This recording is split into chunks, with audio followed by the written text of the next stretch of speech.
Si nos remontamos al tiempo del profeta Samuel, hemos visto que la situación del pueblo de Israel era muy similar a la nuestra hoy en día, a la del equipo mexicano de fútbol en este mundial. Habían sido derrotados no una, sino 2 veces por los filisteos de manera humillante. La segunda, hasta se llevaron el arca del pacto de Dios. Y ahora que ya tenían el arca del pacto en su poder de regreso, ¿qué harían diferente los israelitas para no ser humillados por sus rivales? Ya habían usado, recuerden que ya habían usado el arca para enfrentar en la segunda ocasión a los filisteos y hubo una derrota terrible donde murieron 30,000 hombres y los filisteos capturaron el arca. ¿Qué harían diferente en esta ocasión? Veremos en este capítulo 7, el cambio que operó en el pueblo de Israel, que les permitió salir de su terrible condición y regresar en la esperanza y el ánimo para vivir en victoria. He dividido este pasaje en 4 etapas: el llamado, la respuesta, la lucha y el periodo de estabilidad. Y espero que al meditar en este pasaje podamos ver la fidelidad de Dios hacia un pueblo contumaz y rebelde, guiándolo al arrepentimiento y a recuperar su confianza en Él como su roca firme, de tal manera que nosotros también mantengamos firme nuestra confianza en el Señor. Vayamos al capítulo 7 del primer libro de Samuel y leamos ahí. Desde el versículo 1 dice: vinieron los de Kiriat Jearim y llevaron el arca de Jehová y la pusieron en casa de Abinadab, situada en el collado, y santificaron a Eleazar su hijo para que guardase el arca de Jehová. Desde el día que llegó el arca a Kiriat Jearim pasaban muchos días, 20 años, y toda la casa de Israel lamentaba en pos de Jehová. Habló Samuel a toda la casa de Israel diciendo: si de todo vuestro corazón os volvéis a Jehová, quitad los dioses ajenos y Astarot de entre vosotros, y preparad vuestro corazón a Jehová, y solo a él servid, y os librará de la mano de los filisteos. Entonces los hijos de Israel quitaron a los Baales y a Astarot, y sirvieron solo a Jehová. Y Samuel dijo: reunid a todo Israel en Mizpa, y yo oraré por vosotros a Jehová. Y se reunieron en Mizpa y sacaron agua y la derramaron delante de Jehová, y ayunaron aquel día y dijeron allí: contra Jehová hemos pecado. Y juzgó Samuel a los hijos de Israel en Mizpa. Cuando oyeron los filisteos que los hijos de Israel estaban reunidos en Mizpa, subieron los príncipes de los filisteos contra Israel, y al oír esto los hijos de Israel tuvieron temor de los filisteos. Entonces dijeron los hijos de Israel a Samuel: no ceses de clamar por nosotros a Jehová nuestro Dios, para que nos guarde de la mano de los filisteos. Y Samuel tomó un cordero de leche y lo sacrificó entero en holocausto a Jehová. Y clamó Samuel a Jehová por Israel, y Jehová le oyó. Y aconteció que mientras Samuel sacrificaba el holocausto, los filisteos llegaron para pelear con los hijos de Israel. Mas Jehová tronó aquel día con gran estruendo sobre los filisteos, y los atemorizó, y fueron vencidos delante de Israel. Y saliendo los hijos de Israel de Mizpa, siguieron a los filisteos, hiriéndolos hasta abajo de Bet-car. Tomó luego Samuel una piedra y la puso entre Mizpa y Sen, y le puso por nombre Ebenezer, diciendo: hasta aquí nos ayudó Jehová. Así fueron sometidos los filisteos y no volvieron más a entrar en el territorio de Israel, y la mano de Jehová estuvo contra los filisteos todos los días de Samuel. Y fueron restituidas a los hijos de Israel las ciudades que los filisteos habían tomado a los israelitas, desde Ecrón hasta Gat, e Israel libró su territorio de mano de los filisteos. Y hubo paz entre Israel y el amorreo, y juzgó Samuel a Israel todo el tiempo que vivió. Y todos los años iba y daba vuelta a Bet-el, a Gilgal y a Mizpa, y juzgaba a Israel en todos estos lugares. Después volvía a Ramá, porque allí estaba su casa, y allí juzgaba a Israel, y edificó allí un altar a Jehová. Padre, te damos gracias, Señor, porque podemos abrir este libro bendito y ser expuestos a tu palabra. Ayúdanos, Señor, a recibir esta palabra tuya, no como palabra de hombre, sino como palabra que viene de ti, y a responder, Señor, de todo corazón a lo que tú nos quieres mostrar a través de ella. Gracias te damos en Cristo Jesús. Amén. Muy bien, como antecedente, tenemos que ante la gran cantidad de muertos por tener el arca del pacto en su poder, los filisteos deciden regresarla a Israel. Y una vez en posesión de los israelitas en Bet-Semes, la mortandad continuó, pero no por causa de la presencia del arca, sino por la falta de reverencia del pueblo al atreverse a mirar dentro del arca. Así es que en lugar de resolver el asunto, en lo único que piensan en ese momento es en deshacerse de lo que a sus ojos era una papa caliente. Que se la lleven de aquí, que alguien venga por ella. Entonces vinieron, dice el versículo 1, los de Kiriat Jearim y llevaron el arca de Jehová y la pusieron en casa de Abinadab, situada en el collado, y santificaron a Eleazar su hijo para que guardase el arca de Jehová. Desde el día que llegó el arca a Kiriat Jearim, pasaron muchos días, 20 años, y toda la casa de Israel lamentaba en pos de Jehová. Realmente el por qué la llevaron a ese lugar no dice el pasaje. Simplemente que vinieron los de ese pueblo, Kiriat Jearim, y se llevaron el arca, la pusieron en casa de Abinadab. ¿Quién es Abinadab? Tampoco dice nada la escritura. Solo el historiador Josefo afirma que era un levita y por lo tanto estaba autorizado para manejar el arca. Y durante 20 años el arca quedó resguardada en ese lugar. Sin embargo, no era el lugar apropiado para tenerla, pues debía estar en el tabernáculo para poder continuar con los sacrificios de expiación. En un momento dado, el pueblo empezó a lamentar la aparente ausencia de Dios, manifestando un verdadero sentimiento de tristeza por estar apartados de Él o que Él estuviera apartado de ellos. Fue entonces que por la predicación de Samuel, obviamente acompañada por la operación del Espíritu Santo, el pueblo empezó a volver en sí, reconociendo su necesidad de arrepentirse para reconciliarse con Dios. Veamos entonces en primer lugar el llamado que hace Samuel al pueblo de Israel ahí en el versículo 3.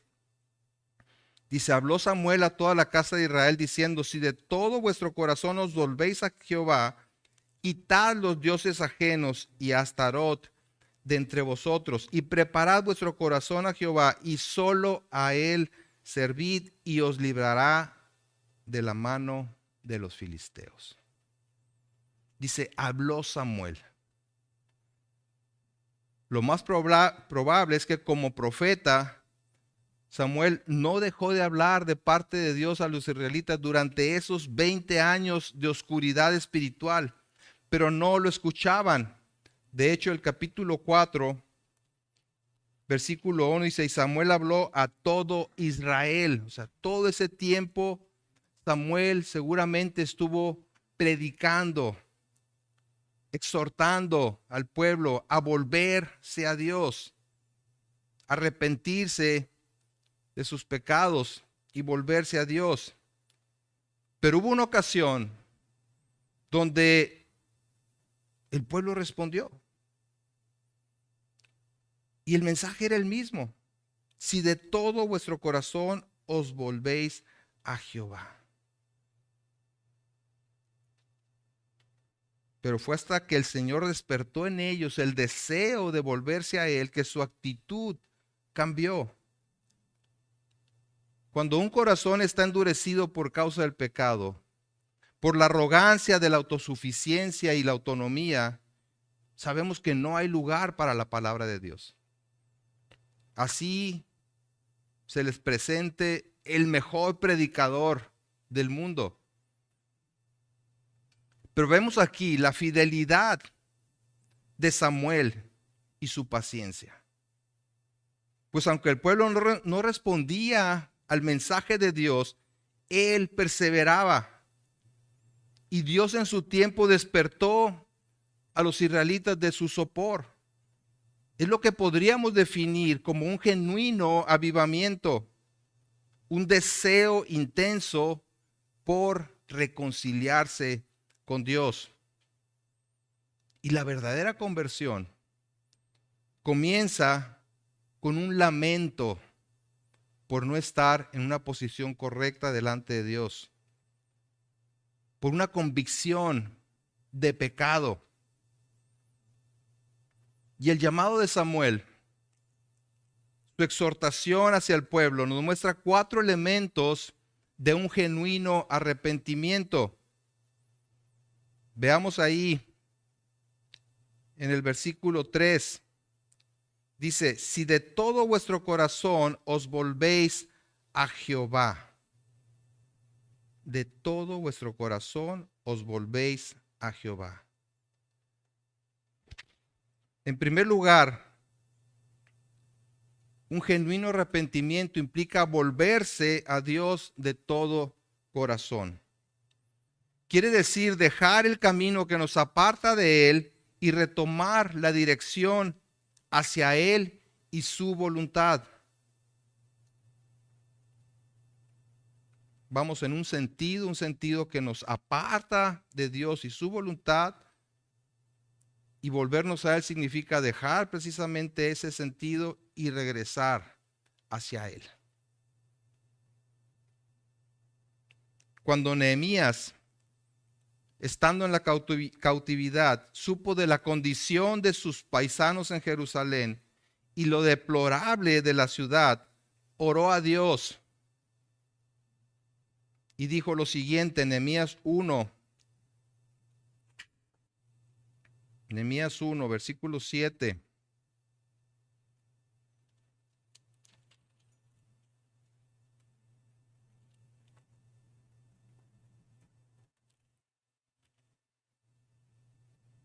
Dice así, en extremo nos hemos corrompido contra ti y no hemos guardado los mandamientos, estatutos y preceptos que diste a Moisés tu siervo.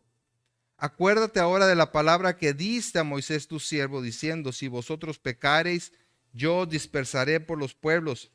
Pero si os volviereis a mí, ¿sí? Versículo 9, pero si os volviereis a mí y guardareis mis mandamientos y los pusiereis por obra, aunque vuestra dispersión fuere hasta el extremo de los cielos, de allí os recogeré y os traeré al lugar que escogí para hacer habitar allí mi nombre. Él recuerda la promesa de Dios. Así es que el verdadero arrepentimiento debe hacerse de todo corazón, tal como lo dice él aquí.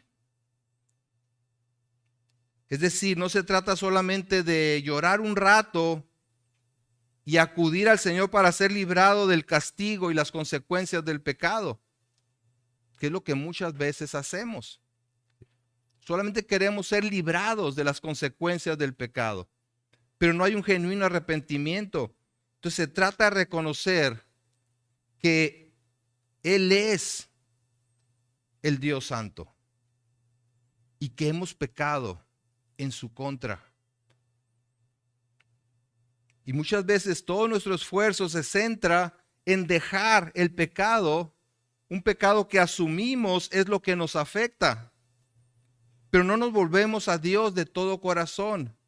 No está mal luchar en contra del pecado, como vamos a ver, pero no es lo primero ni lo principal que debemos hacer, sino volvernos hacia Dios, porque eso nos va a llevar a odiar el pecado, a verlo como Dios lo ve y a odiarlo. No estaremos solamente buscando la manera de deshacernos o de apartarnos del pecado.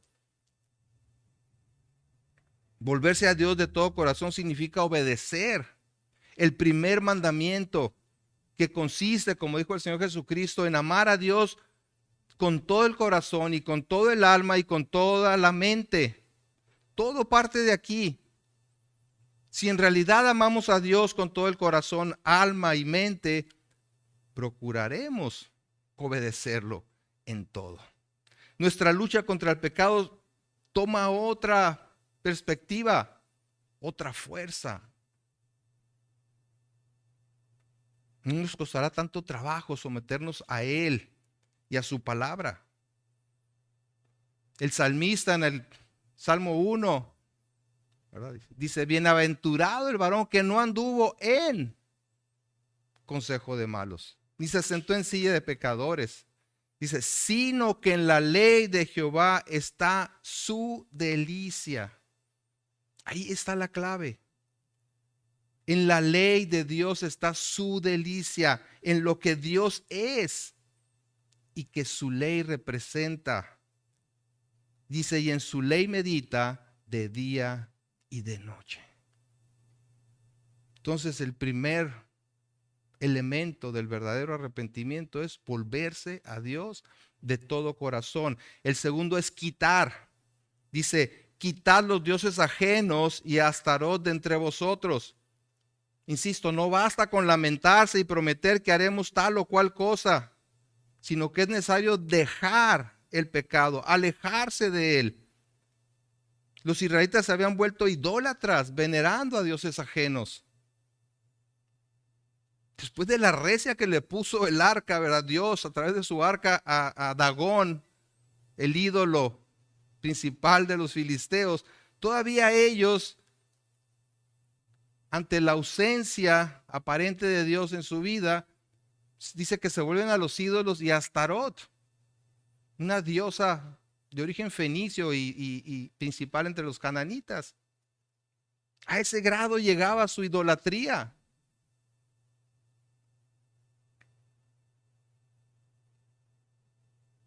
El genuino arrepentimiento implica entonces quitar de en medio el pecado que estorba nuestra relación con Dios. Todo pecado es idolatría, puesto que toma el lugar de Dios en nuestra devoción. Pero además de volverse a Dios de todo corazón y quitar el pecado, debemos preparar también el corazón. Número 3, preparar el corazón. Dice ahí, preparad vuestro corazón a Jehová. Esto significa adoptar una actitud humilde de rendición al Señor, reconociendo y confesando nuestro pecado como una ofensa hacia Él.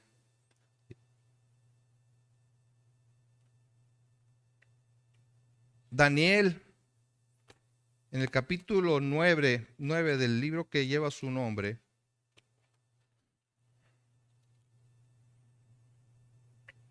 hace una oración hermosa que nos da mucha luz en este sentido. En el versículo 4 de Daniel capítulo 9 dice, y oré a Jehová mi Dios e hice confesión, diciendo, ahora Señor Dios grande, digno de ser temido, que guardas el pacto y la misericordia con los que te aman y guardan tus mandamientos. Hemos pecado, hemos cometido iniquidad, hemos hecho impíamente y hemos sido rebeldes y nos hemos apartado de tus mandamientos y de tus ordenanzas. No hemos obedecido a tus siervos los profetas, que en tu nombre hablaron a nuestros reyes, a nuestros príncipes, a nuestros padres y a todo el pueblo de la tierra. Tuya, Señor, tuya es, Señor, la justicia y nuestra la confusión de rostro, como en el día de hoy lleva todo hombre de Judá, los moradores de Jerusalén y todo Israel, los de cerca y los de lejos, en todas las tierras a donde los has echado a causa de su rebelión con que se rebelaron contra ti. Eso es preparar el corazón en humildad delante de Dios. No ocultando, no minimizando el pecado, reconociendo el pecado. Y en este caso Daniel, me atrevo a decir, lo está haciendo por intercesión, porque el testimonio que tenemos de él es de un varón justo, ¿verdad? Delante de Dios. Pero no se excluye, no se excluye. Y el cuarto elemento de un genuino arrepentimiento es servir solo al Señor. El arrepentimiento verdadero implica ya no servirse a uno mismo, aferrándose al pecado. Servir a otros dioses significa pasar a Dios a un segundo plano de importancia para dar preferencia ¿a quién? A mí y a mis ídolos. Aquello, ¿verdad?, que preferimos en lugar de hacer la voluntad del Señor. Y sí, tal vez nosotros no adoramos ídolos como lo hacían en aquellos tiempos. Eso creemos. Sí. O como lo hacen en otras religiones. Pero cualquier cosa que toma preeminencia sobre Dios es buenas, pero que en el momento que toman el lugar de Dios, la preeminencia sobre Dios, se convierten en ídolos. Estamos dispuestos a hacer cualquier cosa con tal de darle preferencia a esas cosas. Cuando digo hacer cualquier cosa es ir en contra de la voluntad de Dios. Sí, yo sé que Dios dice esto, pero seguramente Dios no sabe cómo está mi situación. No, sí, yo sé que Dios dice eso, pero yo necesito obtener esto. No, sí, es que yo sé que Dios dice, pero. Y así nos la pasamos, ¿no? Poniendo otras cosas, inclusive prohibidas muchas veces por Dios, en lugar de Él. Necesitamos identificar los ídolos de nuestro corazón y dejarlos de servir para servir solo a Dios. Es decir, identificar por qué hacemos lo que hacemos. ¿Cuál es la raíz pecaminosa que nos lleva a practicar ciertos pecados que son más visibles? ¿Sí? Porque luego nos quedamos, ¿verdad?, con los pecados escandalosos o los más visibles. Pero la raíz de esos pecados, no vamos a ella, no escudriñamos nuestro corazón para ver qué es lo que nos lleva a eso, y por eso es que lo repetimos y lo repetimos y lo repetimos. ¿Sí? Muchas veces el orgullo, la soberbia, la autosuficiencia están por debajo de un pecado común en nuestra vida. Pero sobre todo, la falta de temor de Dios. La exhortación de Dios a su pueblo por medio de Samuel fue muy clara. Arrepiéntanse. Arrepiéntanse. Vuélvanse a Dios de todo corazón. Quiten los ídolos. Preparen su corazón.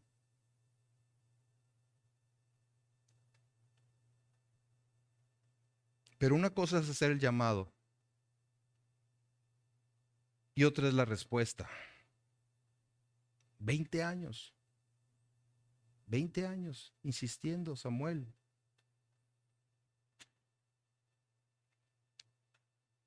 Y no había respuesta. Pero en esta ocasión vemos aquí que el pueblo de Israel hizo lo que Dios le pidió por medio del profeta. Vemos la respuesta entonces del pueblo. Los versículos 4 al 6 dice: entonces los hijos de Israel, entonces los hijos de Israel ¿Qué hicieron? Quitaron a los Baales y a Astarot y sirvieron solo a Jehová. Quitaron sus ídolos. Sirvieron solo al Señor. Se contristaron por su pecado y lo confesaron. El genuino arrepentimiento va acompañado de obras que dan testimonio del cambio.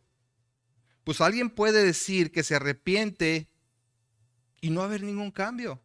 Sigue igual. Y luego se vuelve a arrepentir, según esto, pero no hay cambio. Sigue igual. Entonces, el verdadero arrepentimiento implica, como dice en Hechos 26:20, hacer obras dignas de arrepentimiento. O sea, la vida tiene que cambiar. Tiene que cambiar.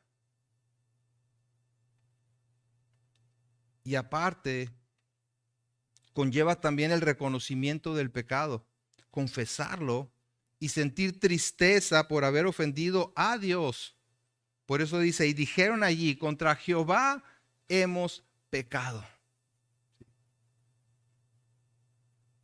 Y ellos ciertamente habían menospreciado a Dios, lo habían tratado como un sirviente suyo y habían sido desleales al adorar a otros ídolos, a otros dioses.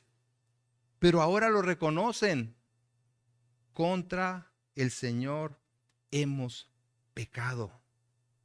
Reconocieron su ofensa principal, que era contra Dios, contra su palabra y contra su santidad. Y por eso dicen, así daban gloria a Dios. ¿Sí? No era nada más decirlo. Sí, gloria a Dios. No, daban gloria a Dios con su respuesta al llamado al arrepentimiento. Y es muy importante, ¿verdad? Lo hemos comentado, lo saben. Reconocer que todo pecado es en primer lugar en contra de Dios. Todo pecado es en primer lugar en contra de Dios. Aun cuando ofendamos a otra persona, dicha ofensa es un pecado primeramente vertical, primeramente contra Dios. Por ejemplo, si hablo palabras hirientes a un hermano, estoy pecando en contra de Dios porque estoy fallando al mandamiento de Dios de amarlo. Así que el arrepentimiento de los israelitas fue acompañado además por expresiones de aflicción del alma, como el ayuno, y mediante el derramamiento del agua, que simboliza su disposición a abandonar todos sus pecados. Así como una vasija queda vacía después de derramar el agua, así también ellos se vaciaban de su pecado, de toda su idolatría y vida pecaminosa. Sí, era una expresión simbólica, pero de algo que había tomado forma en su corazón. Y esa respuesta de los israelitas al llamado arrepentimiento cambió su situación delante de Dios. Se habían reconciliado con Él en los términos de Dios y no en los de ellos. Así que estaban listos para lo que viniera de aquí en adelante. ¿Y qué es lo que vino? Vino el ataque del enemigo. Viene la lucha. ¿Sí?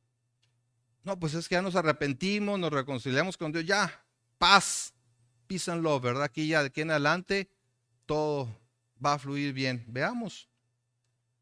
El versículo 7, cuando oyeron los filisteos que los hijos de Israel estaban reunidos en Mizpa, subieron los príncipes de los filisteos contra Israel, y al oír esto los hijos de Israel tuvieron temor de los filisteos. ¿Sí? Tuvieron temor. Pues era normal, les habían puesto una recia anteriormente. Ahí vienen los filisteos. Ay, nanita, vienen los argentinos. Wow. ¿Qué vamos a hacer?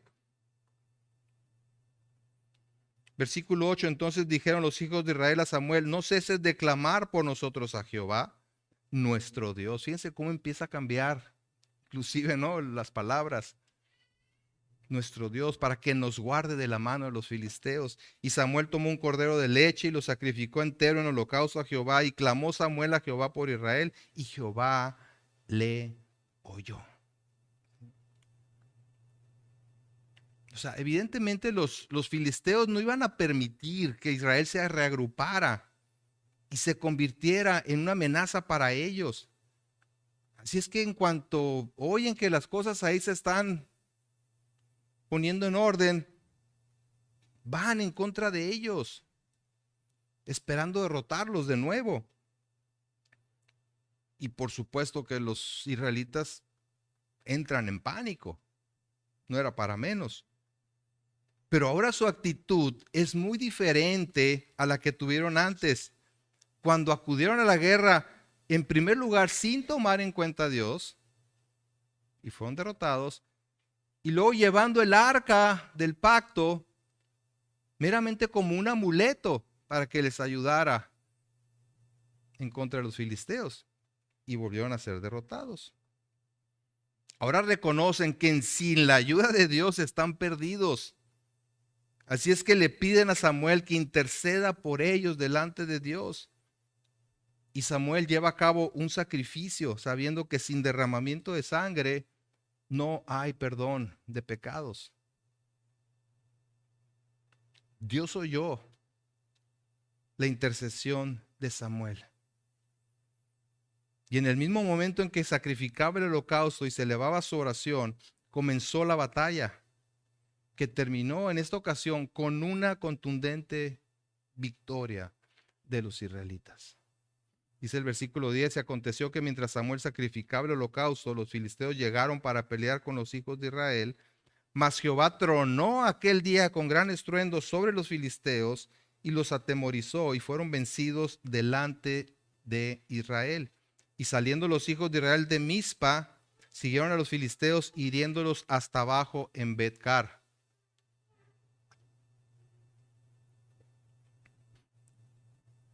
Observamos aquí que los israelitas no fueron los que tomaron valor para enfrentar al enemigo, sino que los filisteos los atacaron, estando ellos en la ceremonia del sacrificio. Esto nos advierte que el hecho de que nos arrepintamos y propongamos retomar el camino de Dios no garantiza que las luchas se terminen. No es garantía. En muchas ocasiones sucede lo contrario, se intensifican las luchas. ¿Por qué? Porque el enemigo de Dios hará todo lo posible por desanimarnos y hacernos desistir de poner nuestra confianza y volvernos a Dios.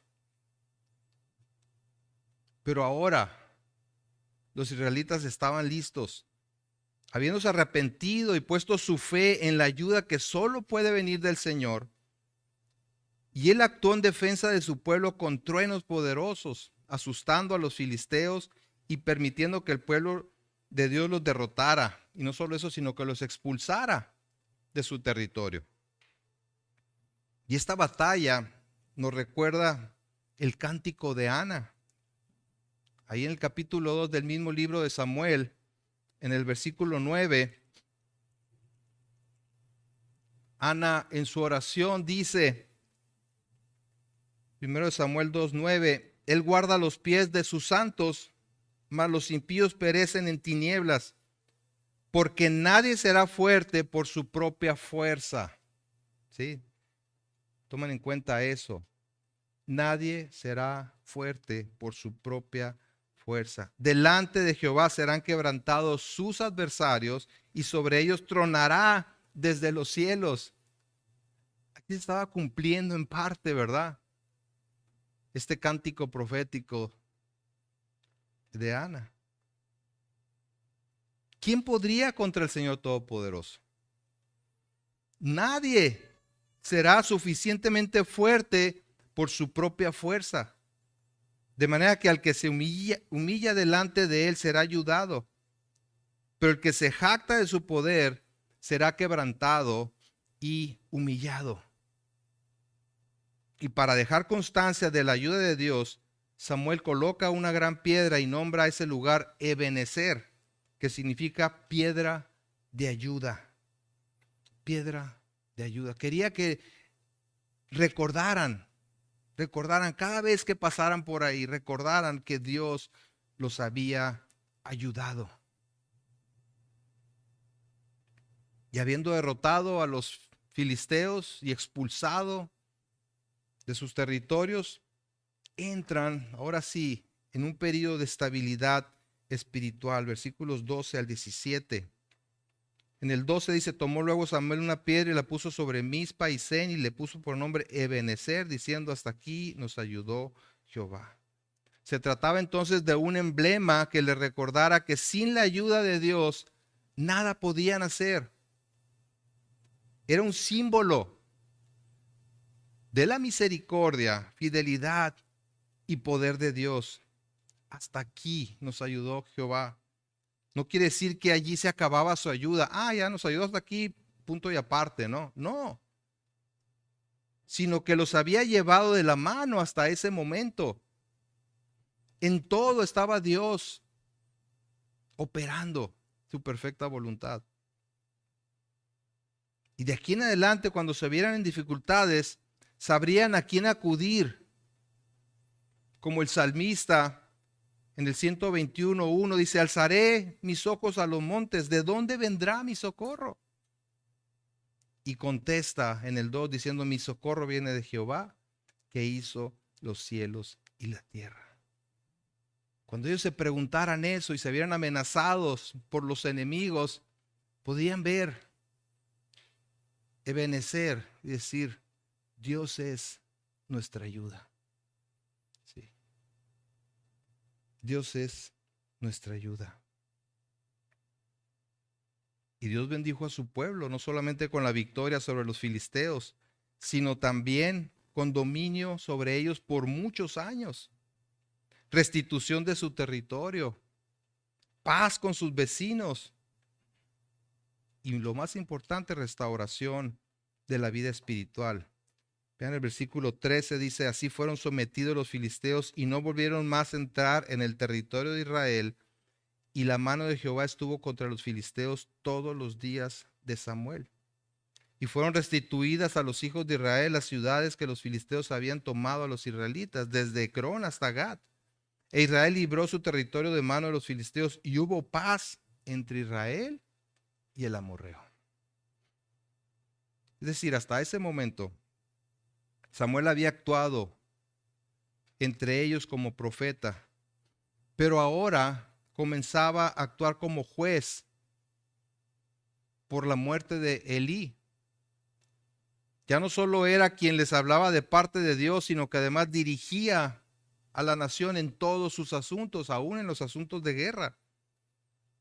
Y el pueblo lo reconoce, lo empieza a reconocer como su líder y guía espiritual. Y debido a la influencia de Samuel, Israel recuperó las ciudades que los filisteos les habían arrebatado. En este caso, Dios le regresó a Israel parte de su territorio que había sido dominado por los filisteos. Hubo una restitución de lo perdido en esa etapa de rebelión. Sin embargo, el Señor no nos promete que todo lo que perdimos o afectamos nos será repuesto si nos arrepentimos. ¿Sí? Bueno, ya, Señor, ya me arrepentí, ya, o sea, que todo regrese a la normalidad. No necesariamente, ¿sí? Eso el Señor no nos lo promete. Como hemos visto aquí mismo, el enemigo se puede dejar venir sobre nosotros con mayor fuerza. Pero la diferencia es que ahora confiamos en el Señor como nuestra ayuda. Acudimos a Él para fortaleza. La humillación del pueblo de Israel trajo consigo su exaltación ante el enemigo. Por eso el apóstol Pedro dice en 1 Pedro 5:6: humillaos pues bajo la poderosa mano de Dios, para que los exalte cuando fuere tiempo, echando toda vuestra ansiedad sobre Él, porque Él tiene cuidado de vosotros. Sed sobrios y velad, porque vuestro adversario el diablo, como león rugiente, anda alrededor buscando a quien devorar, al cual resistir firmes en la fe, sabiendo que los mismos padecimientos se van cumpliendo en vuestros hermanos en todo el mundo. ¿Sí? Es que se trata entonces de humillarnos delante de Dios, reconocer nuestra impotencia, nuestra soberbia delante de Él y dejar que Él, ¿verdad?, luche en nuestras batallas. Pero además de todas estas bendiciones, y más importante, vino una época de estabilidad espiritual en Israel. Dice el versículo 15, y juzgó Samuel a Israel todo el tiempo que vivió. Y todos los años iba y daba vuelta a Betel, a Gilgal y a Mizpa, y juzgaba a Israel en todos estos lugares. Después volvía a Ramá, porque allí estaba su casa, y ahí juzgaba a Israel y edificó allí un altar a Jehová. Vemos aquí que Samuel continuó con su ministerio como juez de Israel. Y el ser juez, nos imaginamos como alguien que está, ¿verdad?, en el tribunal y declarando, dando sentencia, ¿no?, sobre muchos casos, pero no era necesariamente eso, no era exclusivamente eso, era parte de su trabajo. Era como un gobernador, alguien que dirigía a la nación. ¿Sí? Pero visto en nuestros términos, en nuestro contexto, era una labor pastoral. Entonces Samuel actuaba como un pastor. Y dice que el pasaje que lo hizo todo el tiempo que le quedó de vida y lo hacía por todo el territorio de Israel una y otra vez.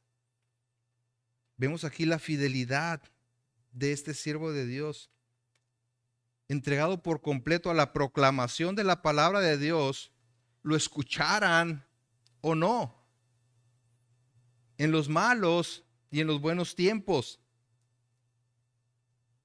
Pero además su actividad nos muestra la importancia de no bajar la guardia después de una victoria espiritual. Quería que se afirmaran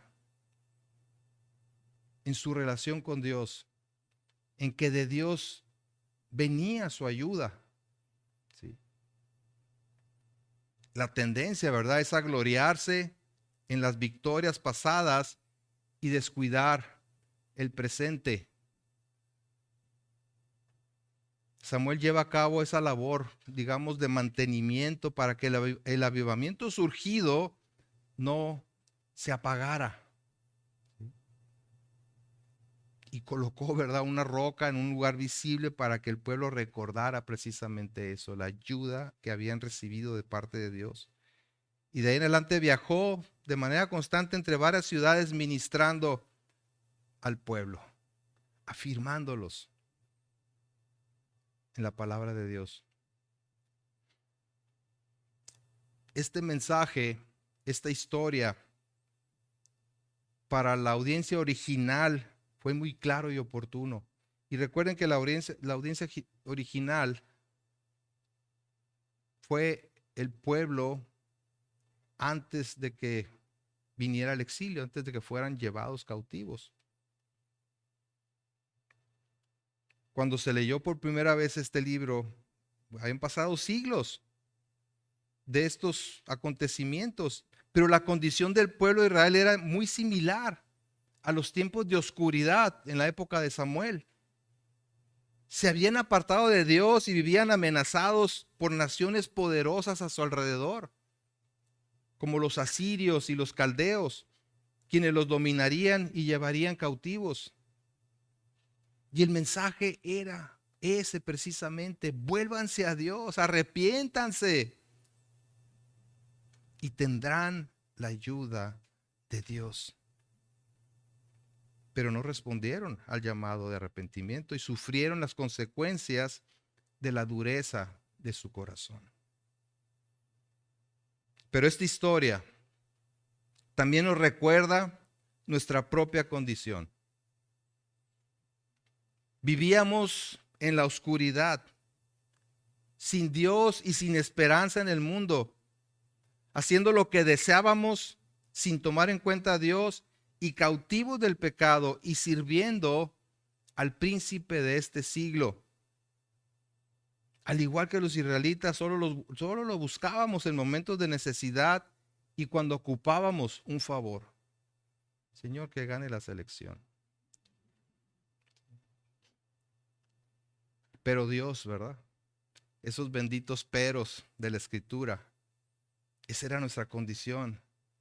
Pero Efesios 2:4 dice, pero Dios, que es rico en misericordia, por su gran amor con que nos amó, aún estando muertos en nuestros delitos y pecados, Cristo murió por nosotros. Y más adelante dice en el 2:13 de Efesios, pero ahora en Cristo Jesús, ustedes que en otro tiempo estaban lejos, han sido hechos cercanos por la sangre de Cristo.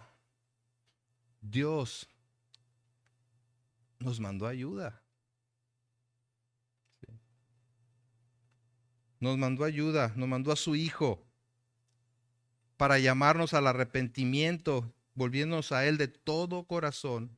Pero no solo eso, no solo para llamarnos al arrepentimiento, que lo hizo también a través de Jesús y su ministerio terrenal, sino que Cristo mismo es el mediador entre Dios y nosotros, ofreciéndose a sí mismo para quitar del medio el pecado que nos separaba y así reconciliarnos con el Padre. Samuel sacrificó un pequeño cordero para consumar el perdón de Dios hacia el pueblo de Israel. Pero Cristo es el Cordero de Dios que se sacrificó a sí mismo para pagar por nuestros pecados y lo hizo de una vez y para siempre. Sabemos, ¿verdad?, que sin Cristo somos objetos de la ira de Dios, separados de Dios y condenados al lago de fuego. Pero al creer en el Evangelio, Él nos libra de la ira venidera, porque Cristo tomó nuestro lugar recibiendo el castigo que nosotros merecíamos, y en lugar de castigo recibimos por la fe en Él misericordia, gracia y amor. Y por si fuera poco, inclusión en su familia. Y por cuanto resucitó y está sentado a la diestra del Padre, intercede por nosotros todo el tiempo. ¿Qué hicieron los israelitas cuando vieron la amenaza de los filisteos? Samuel, no dejes de clamar por nosotros al Señor, nuestro Dios. Qué precioso saber que tenemos un intercesor, ¿verdad? Clamando por nosotros, orando por nosotros, intercediendo por nosotros día y noche, perpetuamente. Jesucristo, nuestro intercesor, está sentado a la diestra del Padre, intercediendo por nosotros. Samuel colocó una piedra que le recordara al pueblo la ayuda de Dios, pero Cristo es nuestra roca, ¿sí? La ayuda que Dios envió para salvarnos, la roca de nuestra salvación. Así que al contemplar a la persona y la obra de Cristo a nuestro favor, recordamos precisamente eso, que Dios envió su ayuda para librarnos de la ira venidera. Vamos a participar de la cena del Señor. Aquellos que han sido bautizados en el Señor como testimonio de su fe,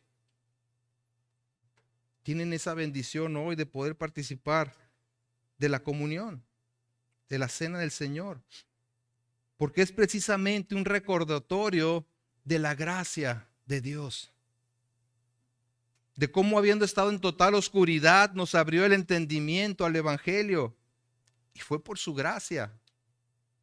La misma gracia que operó en el pueblo de Israel en ese momento que Samuel, en una de las N ocasiones que les predicó, ellos respondieron.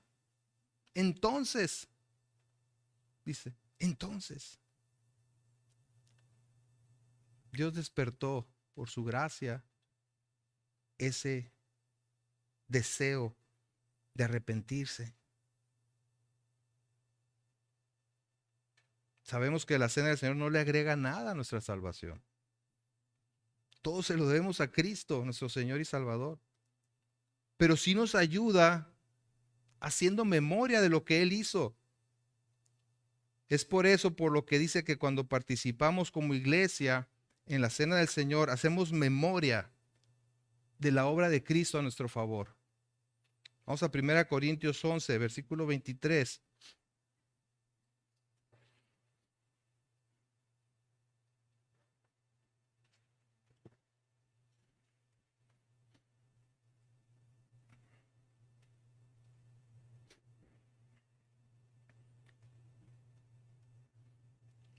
Primera de Corintios 11, 23 dice, porque yo recibí del Señor lo que también os he enseñado.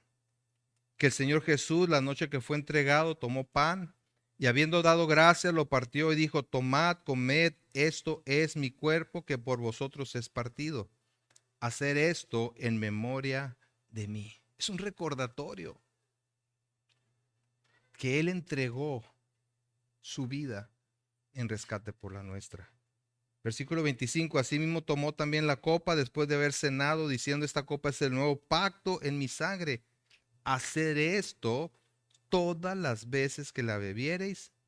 ¿En qué? En memoria de mí. Él es esa roca que está ahí para recordarnos la salvación de Dios, la ayuda que provino de parte de Dios para rescatarnos. No de un enemigo físico, sino de la muerte eterna. Sí.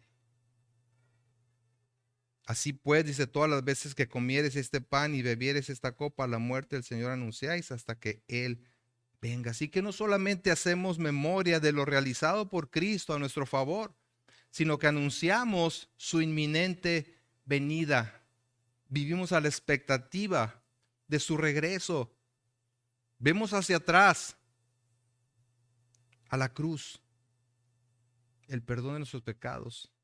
Vemos la tumba vacía, el poder de su resurrección. Y eso nos da certeza de que un día regresará por su iglesia. Así es que, parados aquí en el presente, reflexionando en el pasado, de tal manera que tengamos confianza en el futuro.